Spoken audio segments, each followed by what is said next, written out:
এবার আমরা অঙ্ক 120 পৃষ্ঠার 5 এর 5 নম্বরটা করব।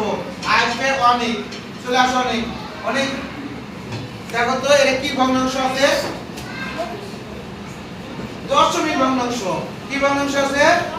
আমরা এই ভগ্নাংশকে সাধারণ ভগ্নাংশে প্রকাশ করব। কিসে প্রকাশ করব?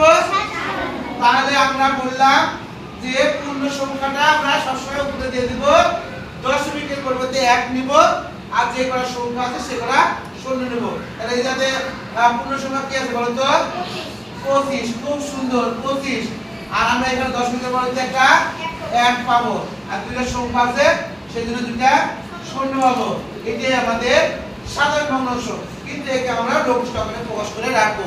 আমাদের এখানে কি বুঝছে যে লঘিষ্ঠ আকারে প্রকাশ করব। লঘিষ্ঠ মানে সবচেয়ে ছোট, লঘিষ্ঠ মানে কি সবচেয়ে ছোট। তাহলে একবারে কেটে দাও, 5 দিয়ে ডবল ডবল না কেটে 5 5 25, 5 20 100, 5 1 কে 5, 4 5 20, বা 25 কে 25, 4 25 100, 1 এর 4 ভাগে 1 ভাগ আমরা করতে পারতাম। ঠিক আছে সবাই বুঝতে পারলাম? তাহলে আমরা সবাই অনেকের জন্য একটা তালি দিব, সবাই ধরে